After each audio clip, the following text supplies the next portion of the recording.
fade route, back run of the end zone, 50-50 ball!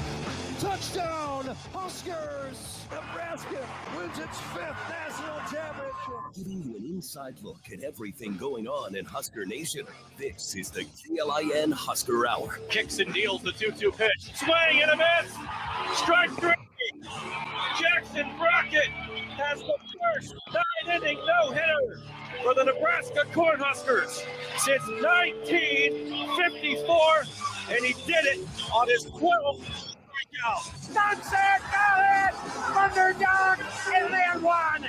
Exclamation point! Pump the brakes! Now your hosts, KLIN contributor Cole Stukenholt and sports director Nate Rohr. Good Saturday morning. Welcome to another edition of the KLIN Husker Hour. We roll alongside. I'm Cole Stukenholt. We've got Kenny Larrabee with us, getting us up on the StreamYard. Check out the KLIN YouTube, Facebook, Twitter pages, Husker Hour Facebook page as well. We're recapping Nebraska-Michigan football. Nebraska volleyball continues to roll on.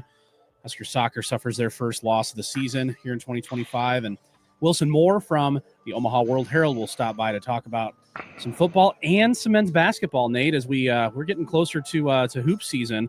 But let's start with what everybody's talking about over the course of the weekend, and it's Nebraska-Michigan. It's 2 weeks we've got to sit on this one and kind of figure out what went wrong and what happened. And there's a lot of different ways you can break this one down.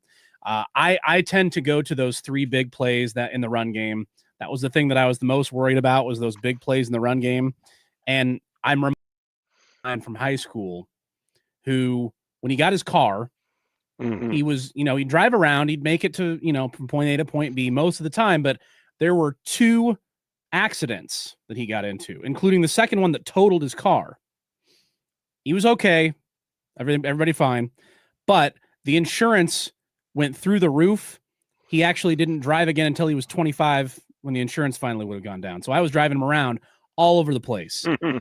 I say that to say you can do pretty well on most plays. You can do pretty well on most drives, but if you have 2 or 3 incidents that are that catastrophic that you don't even touch the running back or the quarterback when they go all the way down and score, it doesn't matter. There's not a whole lot else you can do about it. And that's kind of what happened in Nebraska against Michigan.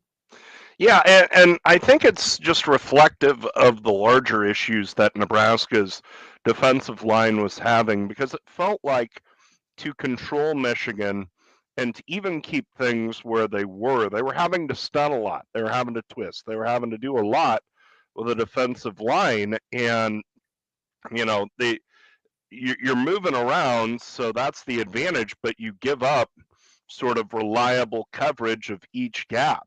Yeah. And as we saw, those gaps were wide open on the 3 touchdown runs. But, at the same time, you look at the other 30 runs, Michigan averaged 4 yards a carry if you take out the 3 big runs and then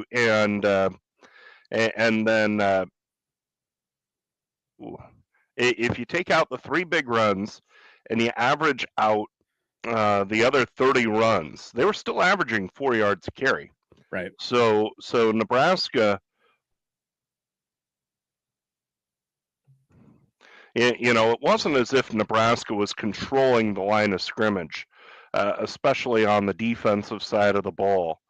And that worries you, because this is a blood and guts league. This is a league where you run the ball. It's a very elemental league, and especially once the weather gets bad, you're going to see teams run the ball and try and run the ball on Nebraska. The good news is the next 2 games, they won't, essentially. Maryland wants to throw it, and Michigan State wants to throw it. Yep. So you've got 2 games to kind of work yourself back up, but then Minnesota, they've run the ball on better than Nebraska defenses. And so that worries you moving forward.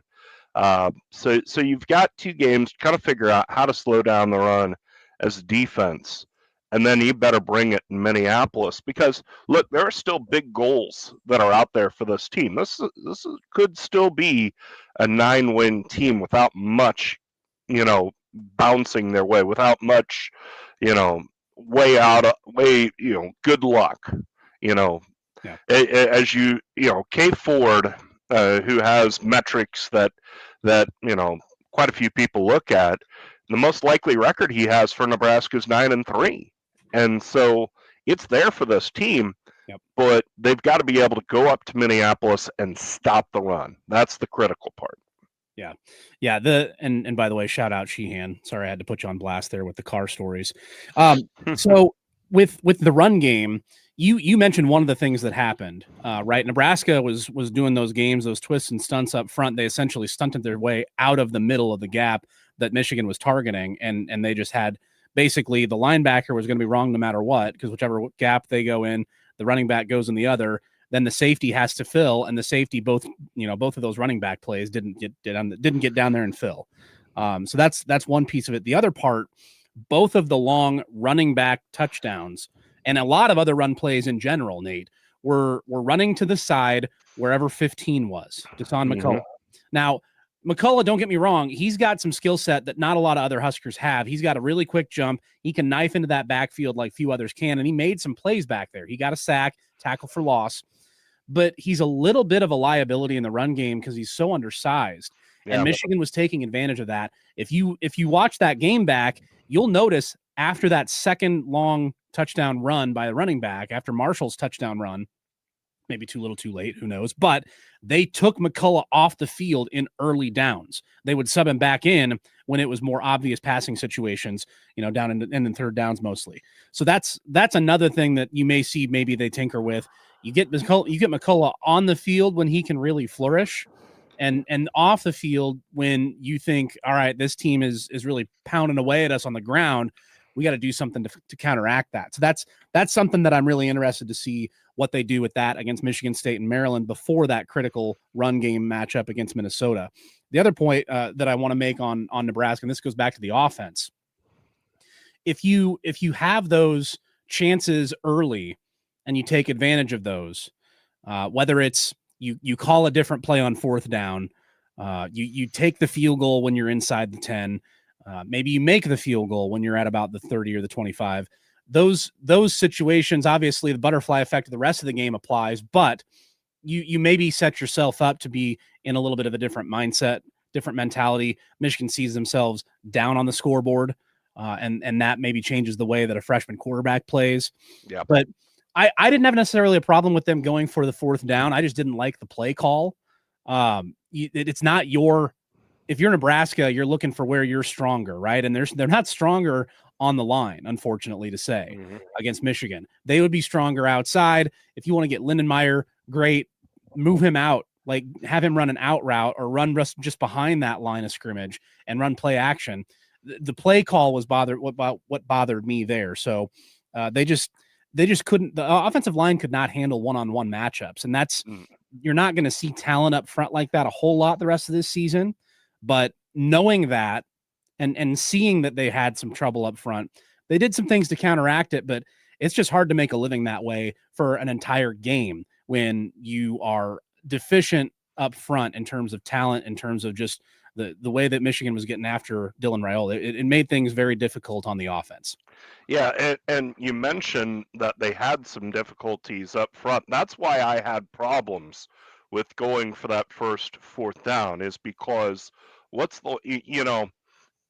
if you have a good matchup there, or even if you have a push there, an even matchup, that's one thing.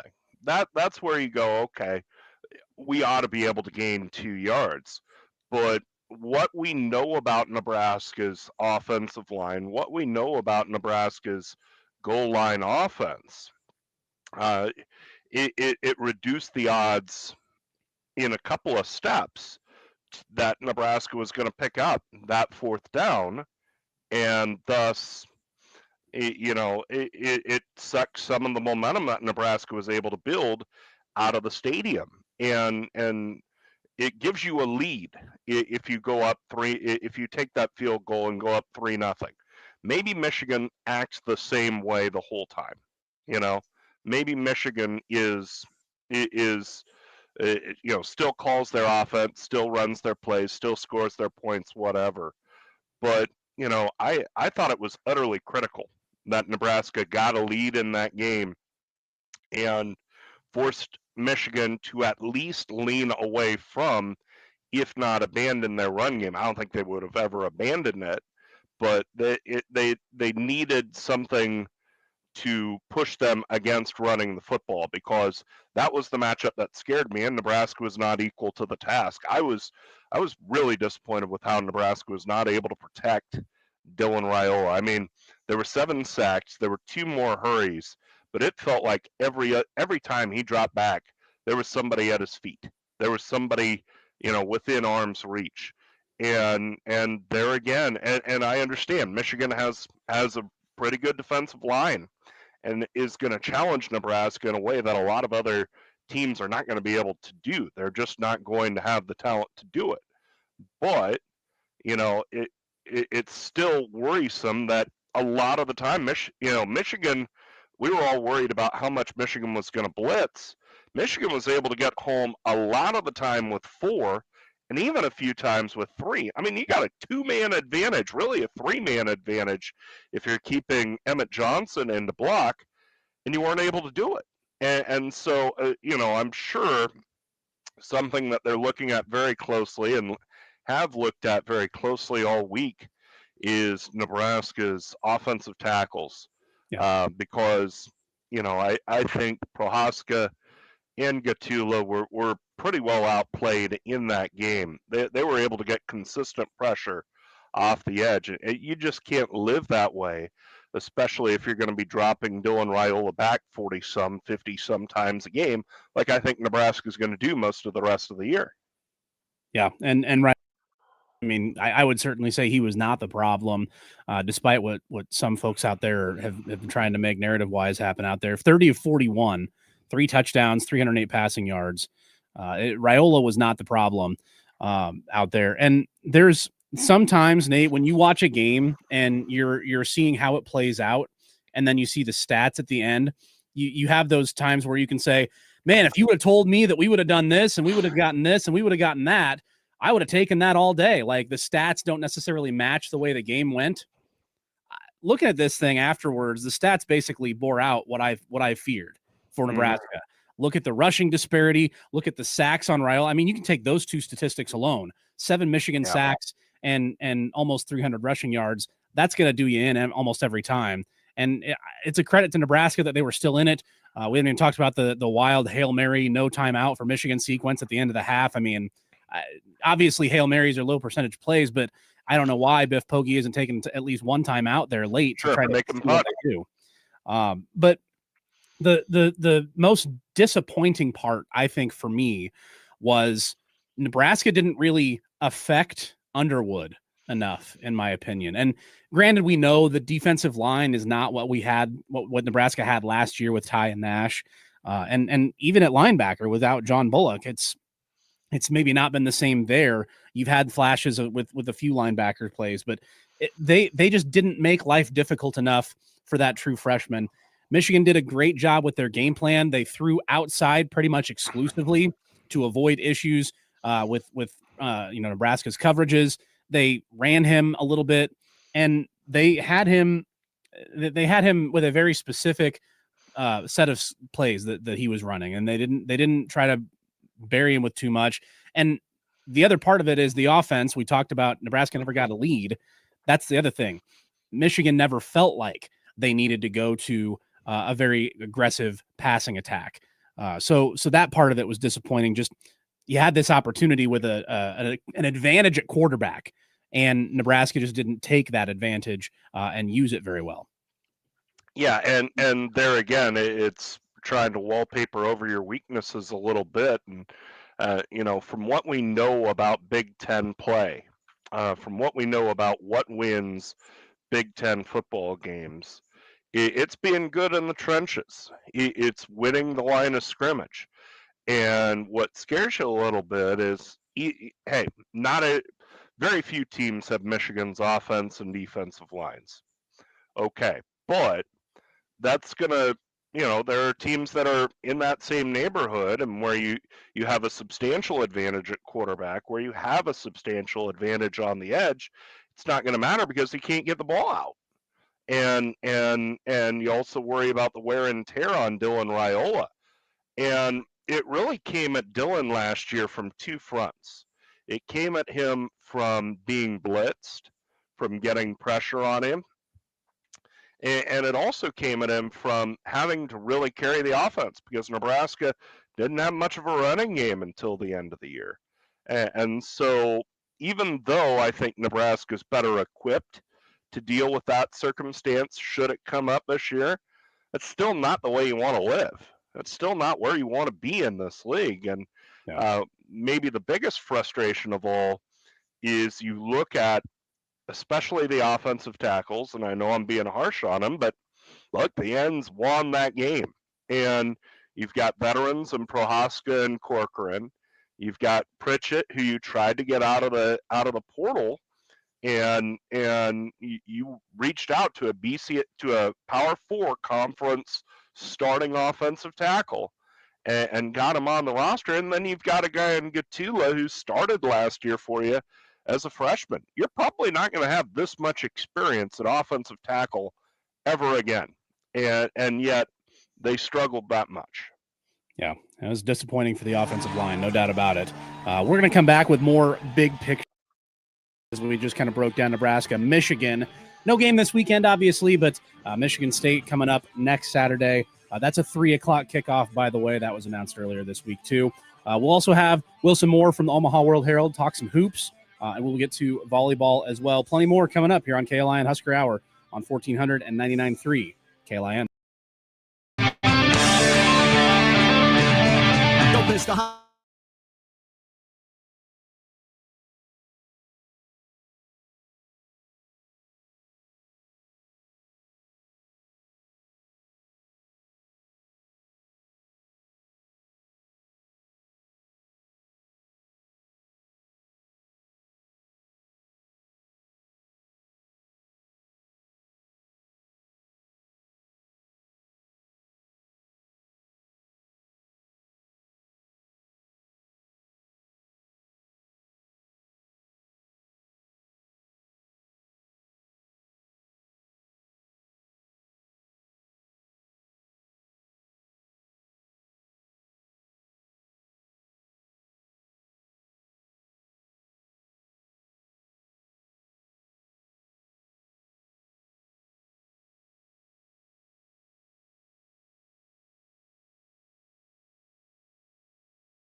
Husker football, basketball, baseball, and beyond. This is the KLIN Husker Hour on 1499.3 KLIN.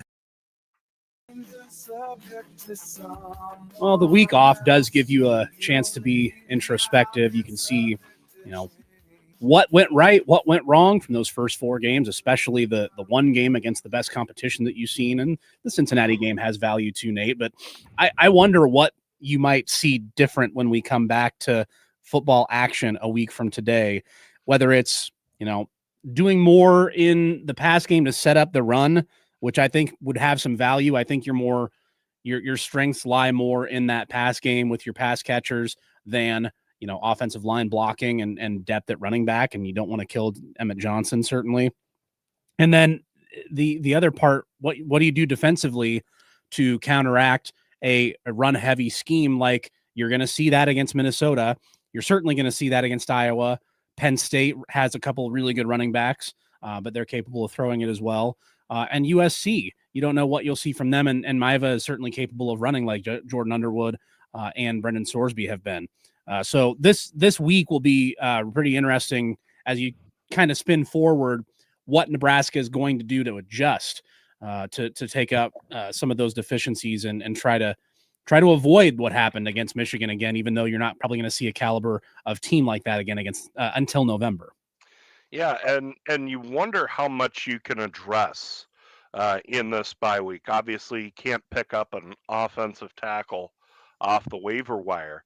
And what worries you a little bit is Nebraska, personnel-wise, I don't know how much they can do to support the offensive tackles in terms of keeping additional guys in, because the two injuries that Nebraska has suffered that have ended seasons have been Mac Markway and Janiron Bonner. And those two guys were the two best sort of blocking skill players, if you will. Markway being a bigger tight end, and Janiron Bonner was a Swiss Army knife that was willing to block anytime, anywhere, and block hard. And so you don't really have a big running back. I mean, Quentin Ives isn't even all that big, so it's not as if you can have him in there.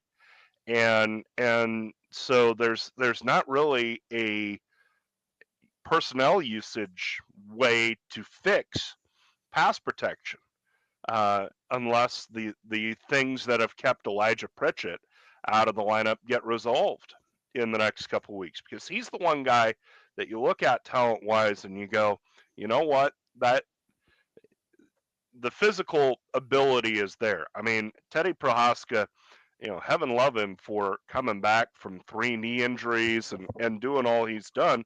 He really had trouble being mobile enough to block that defensive end coming at him. And so, again, teams are going to look at that, and even if they don't have a guy like Barham coming off the edge, they'll try and find that guy on their roster.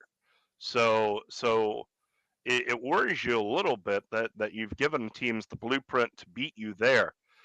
Defensively, there again, I don't know, because it feels like the defensive line, even if you had normalized expectations, you knew that they were going to take a step back from Robinson and Hutmaker and Jamari Butler.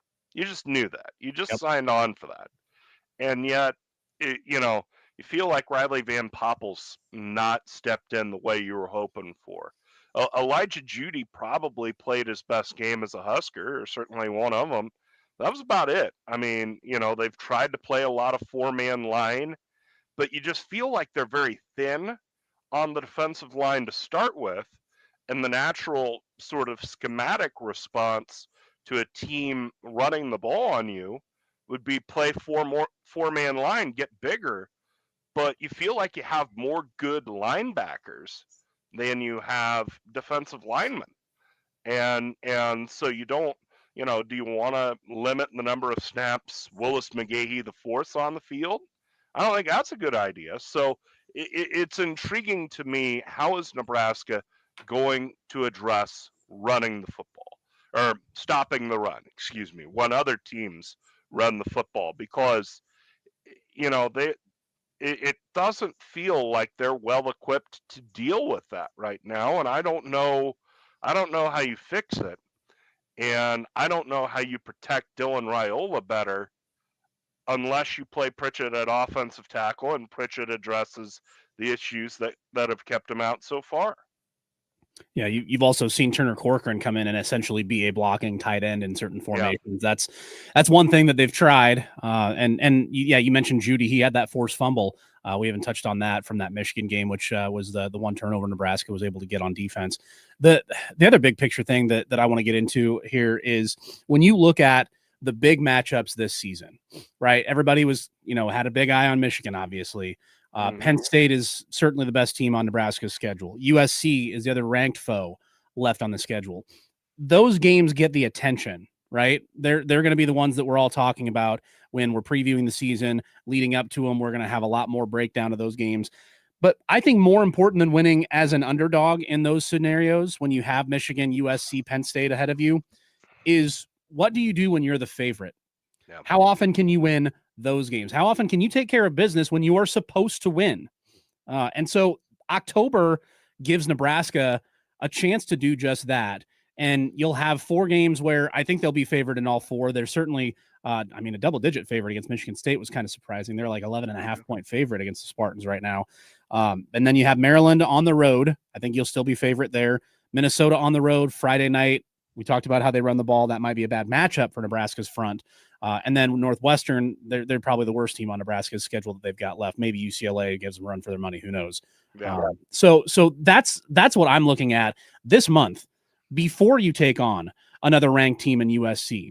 How can Matt Rule's squad get it done against the teams that they're supposed to beat? The teams that they are, without question, more talented than, have better coaches than.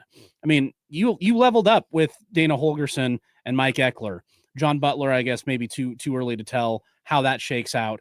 But I find it hard to believe anybody will be satisfied with losing to any team when you look at just the one-on-one matchup with those teams. Maybe it's too much to ask of this team to win all 4 games just because they're not used to winning, quote unquote, and to go 4-0 in 1 month is just maybe a little bit too tall a task for a program that's only made 1 bowl game in 9 years. But until they can do this, until they can get to the point where they're doing what Tom Osborne's team did literally almost every time, save 92 Iowa State, beat the teams that you are supposed to beat. That way you set yourself up for bigger and better things when you take on the big boys. That's what I really, really want to see. This month of October, Nebraska's got to take care of business when they are the favorites. Yeah, I think you're exactly right. I mean, as sexy and as exciting as it is to beat a Michigan or to beat a USC, that feels like that's the 202 class, because right now this program, it goes back to what Dana Holgorsen talked a lot about in preseason, which is make the routine play, do what you're supposed to do, pick up 4 yards when there are 4 yards to be picked up. And, as we mentioned, although Nebraska's deficiencies on both lines were exposed by Michigan, the good news is very few teams have Michigan's offensive and defensive lines. So you should be able to win your matchup. You should be able to execute the 10, the 11, the 12 play drive down the field. You should be able to get off the field. Again, especially in these next 2 games where they want to pass it more than they want to run it. They play into your strength. So you ought to be able to take care of business, execute in your strength, and be able to take care of these 2 teams, certainly. So I think that I think you're right that, keeping that consistent mentality, keeping that belief that we need, that this is important, that every week matters. We've seen the halftime videos of both players and coaches from the Akron and the Houston Christian games, where they're telling them, hey, keep the effort up. We want the shutout here. We want to slam the door here. And that sort of spirit's going to be the next month. It's going to be October. It's continued to play great, not just so you win the game against Michigan State, Maryland, Minnesota, Northwestern, but so you're in a little better shape to try and beat a USC or an Iowa. So I think you're dead on in that idea that, this is as much as you want to see progress in the quote unquote big game, the helmet game, the Michigan, the USC, it's just as important to just pick up the wins that are on your schedule. And if Nebraska is able to hold a high level of execution at what they do well through this 4-week span, I think that's as good a sign as going out and putting it together for one day against Michigan. So it's an important month for this program. The other thing is you want to raise the floor of the ceiling. This month is about the floor. If you win out, you're going to a bowl game. Yep. And you have a shot at a pretty good one.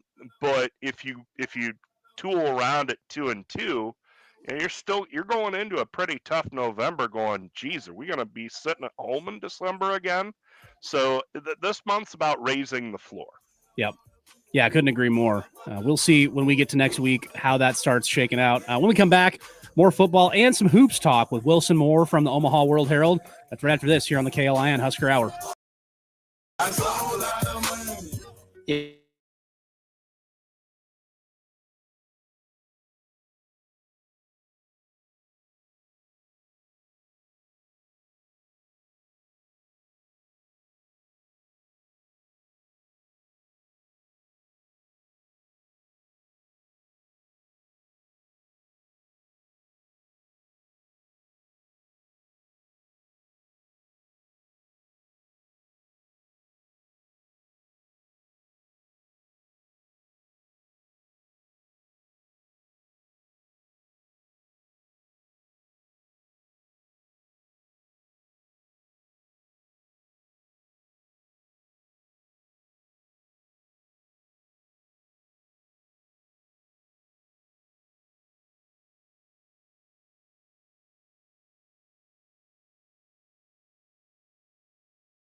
current and former Huskers, and those that cover the Big Red. This is the KLIN Husker Hour on Lincoln's Husker Radio, 1499.3 KLIN. Rolling along here on your Saturday morning, and now we're going to bring in a third voice to the conversation. It's Wilson Moore from the Omaha World-Herald, men's basketball for them. Wilson, welcome back to the show. How are we this morning? Thank you. Doing pretty well. Thanks for having me. Yeah, always good to catch up with you. I know you were up in the box for Nebraska's home games, so let's start there with football. What I said to Nate earlier, that game went about as exactly as I thought it would, as any game I've thought of. Like, I was worried Michigan would gash Nebraska with big run plays. They did. I was worried about Nebraska's offensive line, 7 sacks.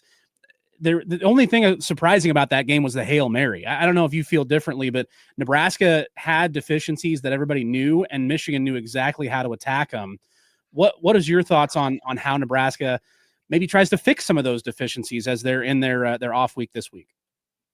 Yeah, I completely agree with you that it kind of played out as much as you could expect. I think after Cincinnati, it was pretty apparent that Nebraska's biggest weakness, that it was going to have to get figured out in the 2 weeks between with Akron, Houston Christian, was the run defense. And we saw on Saturday that they didn't get that figured out. It's still a problem. Granted, Michigan's a very good team in the trenches, so maybe it won't be quite as glaring. But yeah, just in terms of what they figure out, I think we're already seeing it a little bit. Matt Rule talked on Monday about how things are a little more fluid in the offensive line room this week. I think we all thought Nebraska had it pretty locked into place with who their 5 was going to be, but Elijah Pritchett's now kind of back in the mix. We're seeing it similarly with who the backup running back is. It sounds like when they take the field against Michigan State, we'll have a little more of a firmer grasp on who's getting snaps behind Emmett Johnson, whether that's Isaiah Mosey, Quentin Ives, Mekhi Nelson. So I think we're seeing, just the adjustments and the ebbs and flows that go into a college football season. You talk about the offensive tackle position opening back up. Obviously, Elijah Pritchett has a lot of promise, but he's also been mistake prone. I mean, he had the false start against Cincinnati, he had the false start against Michigan. How do you work through that with him, do you think, to where he can be a productive offensive tackle and an option there? Yeah, that's a good question, Nate. I mean, without being an offensive line coach, which obviously it's pretty obvious I'm not, but just I don't know, to tell you the truth. I mean, I would think, just from my layman's eye, false start penalties, which Pritchett has had an issue with, and it sounds like has had an issue with in practice. I think Rule implied something to that extent earlier this year, which is why he wasn't getting playing time right from the jump. Was I got to figure that's mental. Again, not being an expert in the slightest on this, but yeah, I mean, a guy like Pritchett, and it applies to any other position too. He's so enticing because of that. Potential, this is a guy who was recruited to Alabama under Nick Saban. He's obviously talented, and that's what makes it so intriguing and such a this idea of, if this guy can tap 100% into that, what would that do for the offensive line, the offense as a whole? Wilson Moore joining us here from Omaha World-Herald, joining Husker Hour to talk football. And let's transition over to basketball. We got 21 days until the exhibition between Nebraska and BYU. Get fired up.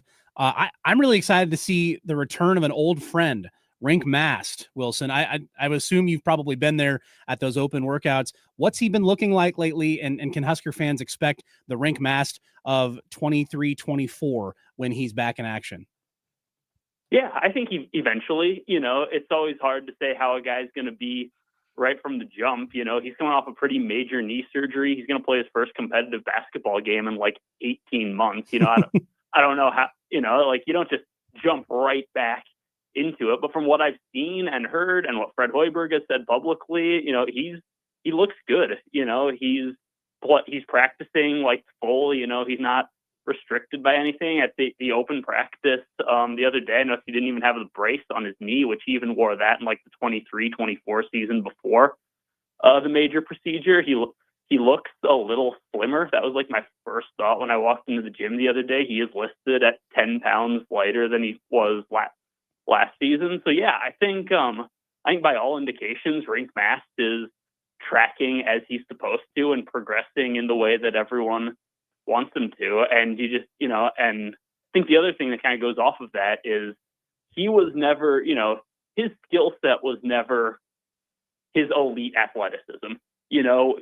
What he brings to the table is, his ability to stretch the floor as a 5-man, his ability to shoot it, his vision, his passing ability, and just kind of overall like feel for the game on offense and defense. And he can do all that, even if he comes back and that knee is, he's only got 75% of, the explosiveness in that knee that he had before. Those are all things that he can do just with his abilities and basketball IQ, skill, knowledge of the game, that kind of thing. How do you see the guards coming together? Of course, you lose Bryce Williams from last year, and he was sort of the line of last defense when a possession was going downhill for Nebraska. Just let Bryce take it. What do you see out of Nebraska's guards this year? I don't think there's going to be a Bryce Williams in that group. I don't think anyone's going to average 20 points a game, but I do think there's going to be a little bit more balance, maybe a little bit more similar to that 23-24 team where they're going to have a bunch of guys who can all average, 10-ish points a game. And on a given night, one can kind of carry the scoring load. Obviously, Price Stanford, the guy with a lot of buzz coming in. He had 2 pretty good years at Iowa. He's looking to make a jump. Kendall Blue, I actually saw him play in person when St. Thomas played against Omaha this past year. I'm a big fan of his game. So I think there's a lot of options, even if there's not that one just ball dominant guy that Bryce Williams was last year. To me, the big thing with their guards that I'm looking at is who plays point guard, because DeMarcus Lawrence obviously came back to take over his old job as the starting point guard, but they don't really have a true point guard. Last year they had Raleigh Wooster and Aaron Eulis. Those guys were like prototypical, ball handler distributors. Nebraska doesn't have that as much, and I'm interested in seeing who gets those like secondary ball handling reps. Blue will be a guy who gets some of those. Cale Jacobson, Sam Hoiberg. So that's another thing. I'm just a subplot I'm looking at going into the season. A few more minutes here with Husker men's basketball coverage guru Wilson Moore from the Omaha World-Herald. When we get to Christmas, Wilson, give me a name that's going to be a household name by the time Nebraska fans are really locked in on this basketball team. I will go with Braden Frager on this one. Ooh. This will be his first season playing. It'll be his second with the program. He's a local kid, Lincoln Southwest, who reclassified and spent last year as a true freshman redshirting during what would have been his senior year of high school.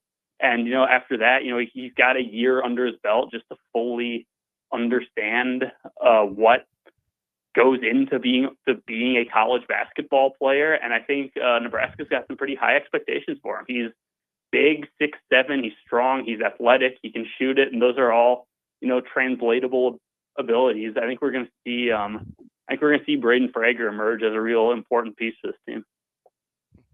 How about the Big Ten? How do you set up Big Ten men's hoops this year? I know it's so tough to track one year to the other, how the league's set up because of the advance of the transfer portal. What are your early impressions of Big Ten men's basketball this year? At the moment, I think Purdue is alone at the top. I think just looking at, what rosters and who did well in the portal, I think Purdue has a really good team. I think they're going to be better than last season. Braden Smith, one of the best players in the country, is a senior now. They had Omer Mayer, Oscar Clough. I think Purdue is the team to beat until someone else proves that they're not. Michigan could. Michigan at the real portal haul, they're running it back with the two 7-footers. This time it's Ade Mara and Yaxel Lundenborg. So I think Purdue is pretty clearly to me the class of the conference. If anyone can knock them off and prove that they're the best team in the Big Ten, I think it's Michigan at the moment. All right, we'll get you out of here on this, Wilson. It's playoff time for slow pitch softball on Monday. Is the Jack Mitchell softball experience going all the way? I think we are. I think we've been through some lumps.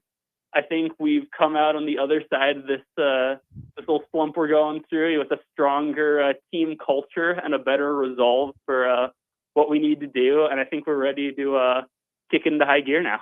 Look at that. That is a professional breakdown, if I ever heard from one. Also a little biased because he plays third base for that team. But at any rate, the playoffs start Monday. Within 2 weeks, we may be champions. Wilson Moore, Omaha World-Herald. Always good to talk with you, my man. We'll catch up again soon.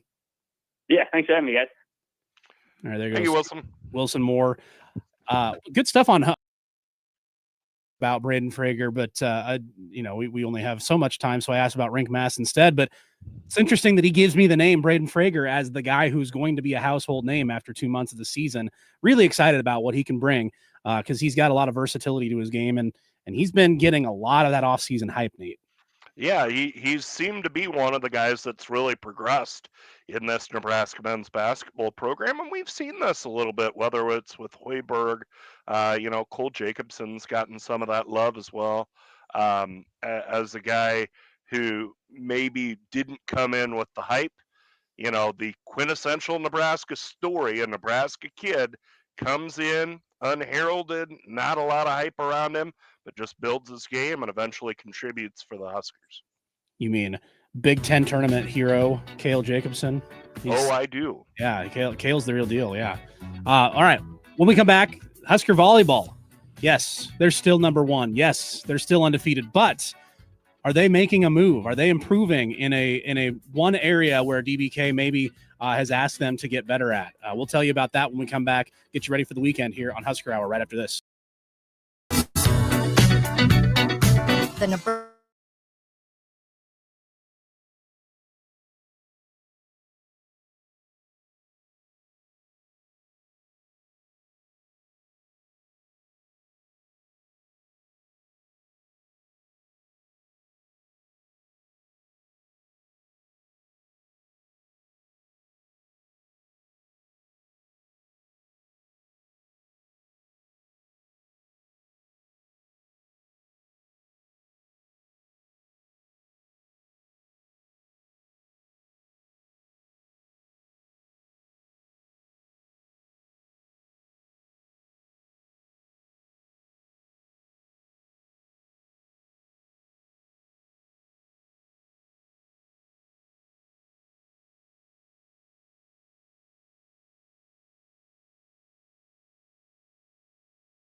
Your Saturday morning source for everything Huskers is right here. You're listening to the KLIN Husker Hour on Lincoln's Husker Radio, 1499.3 KLIN.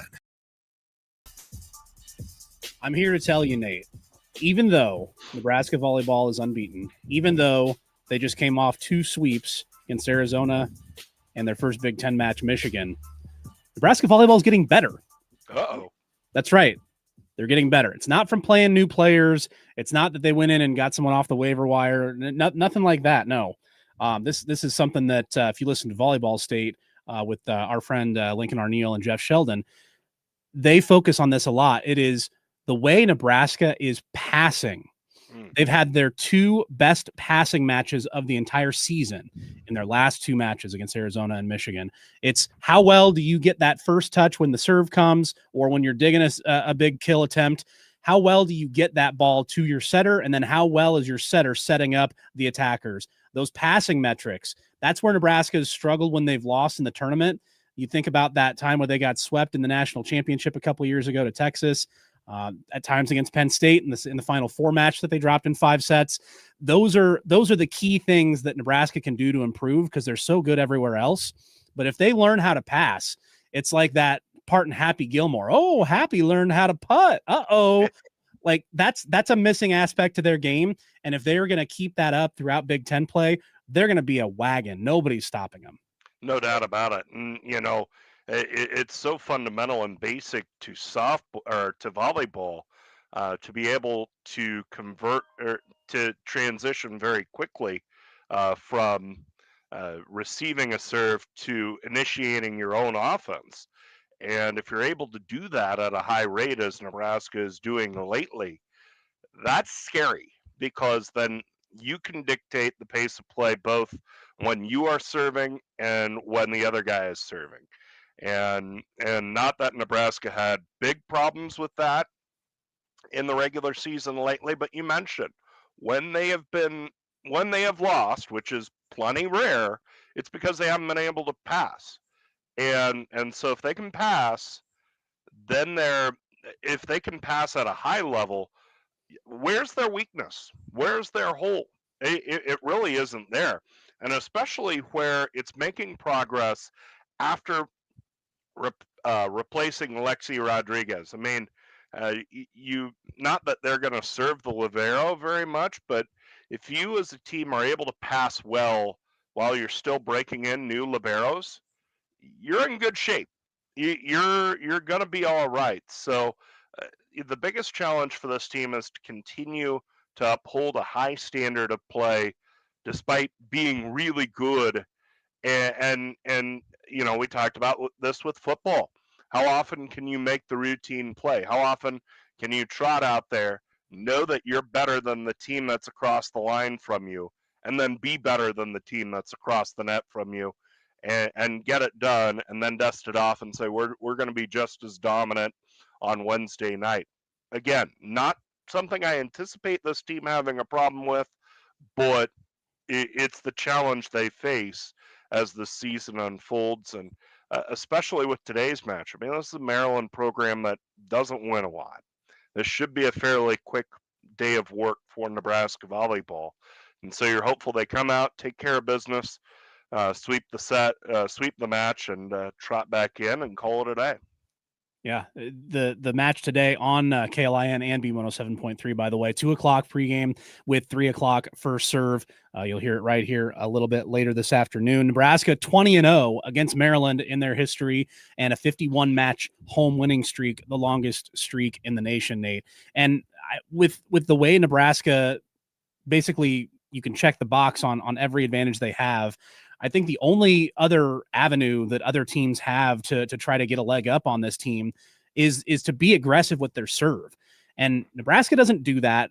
There's a couple of players I think that can be aggressive with their serve, that they feel strong enough about their skills and that they're not going to have diminishing returns and just, side out, error, put the ball into the net, put it too long, what have you.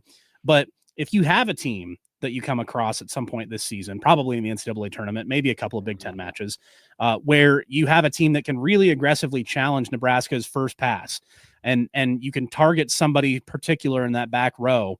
That's really the only thing that can get Nebraska off their game, because if they're in system, if they're able to get the ball easily to Bergen Riley to set up the attack, there's not a whole lot opponents can do to stop that. So whether it's an aggressive serve, you might see a really good block at some point in the season too, that might give Nebraska problems at times. But the way Virginia Adriano is coming on as a true freshman from Italy, not just integrating her into the team, but integrating her into the country as well. She's starting to take off, have some moments where she's really taking hold of a match. That third set against Creighton is prime example of that.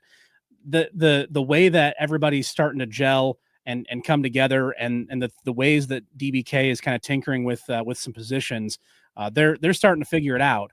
And at this point in the year, 12 matches in, it's going to be tough to stop them unless you can really get them off their game with a really, really tough serve, or if you just have an unbreakable block. There's not a lot of holes in this team's game right now. Right. And, if somebody starts slumping, there's so much depth, they can just plug somebody else in.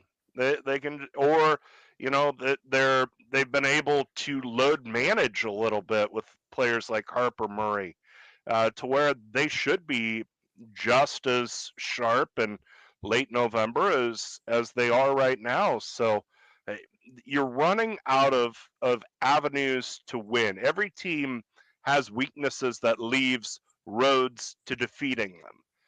And right now, Nebraska's pretty well closed them all off if they keep playing at this level. That's the scariest thing. And it feels like I say this most years with Nebraska volleyball, that the biggest issue is going to be, can they maintain this high level of play throughout? And I say it not because it's a big deficiency in this program, but just it's tough to play this well for 3 months. But if they do it, I can't see anybody stopping them. Yeah. Lest we forget, John Cook's first season as Nebraska head coach, he won the national championship. Went undefeated too. Yeah, yep. Exactly. We're not, no pressure, Danny, no pressure. Yep. All right. When we come back, we'll get you ready for the weekend. And a quick tribute to a colleague who passed away this week as well here at NRG Media. That's coming up right after this on KLIN Husker Hour. You're listening to the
giving you an inside look at everything Huskers. This is the KLIN Husker Hour on 1499.3 KLIN. Tough news earlier this week as Thursday, a colleague up at NRG Omaha passed away. Matt Verzal, former Husker and contributor to a lot of the shows up there in Omaha. He's age 51. He was a walk-on offensive lineman when Nebraska was in their heyday in the mid-90s, played from 92 to 96. He's a small business owner up there, owns Paisan's Pizzeria, and really helped out a lot with 1620 The Zone. Really, really sad news earlier this week. R.I.P. Matt Verzel. No doubt. I never had the opportunity to talk with him, but every time I heard him on one of the shows, I felt like I learned something, and obviously had a deep passion for Nebraska football and football in general. And so our best wishes to his many friends and family, and a lot of those friends are coworkers of ours. Yeah. So tough news earlier this week. For Husker soccer. Much less obviously tough, but they suffered their first loss of the season. They had gone unbeaten, a couple draws in to start Big Ten play, but finally fell to Michigan 2-1. But John Walker's squad is doing well. And before we come back next Saturday, Nate, we go back to volleyball real quick. The match today against Maryland. Maryland not going to be a trouble for Nebraska, I don't think. But next Friday, before we come on the air next Saturday, Huskers are at Penn State. Granted, they don't have Izzy Stark for the rest of the season, but defending national champs, Nebraska's going to have revenge on their mind. Penn State picked up a nice win last night, a 5-setter against USC, but still a match that I think the Huskers are going to be licking their chops for. Yeah, and that was a John Cook match. DBK has not played the Nittany Lions yet, so they're going to go up to State College for that one. So that's next Friday, and of course, next Saturday, Husker football back in action against Michigan State. That's a 3:00 kickoff. So enjoy your bye this week. Nothing to do. Get your garage cleaned out. Take the dogs for a walk. All that stuff that you can't do otherwise. And by the way, Chiefs 22, Giants 9. Sorry, Kenny. Hey, go get us a win tomorrow against Baltimore, Nate. I'll do what I can. All right, for Nate Rohr, for Wilson Moore, for Kenny Larrabee, I'm Cole Stukenholtz. Go Big Red.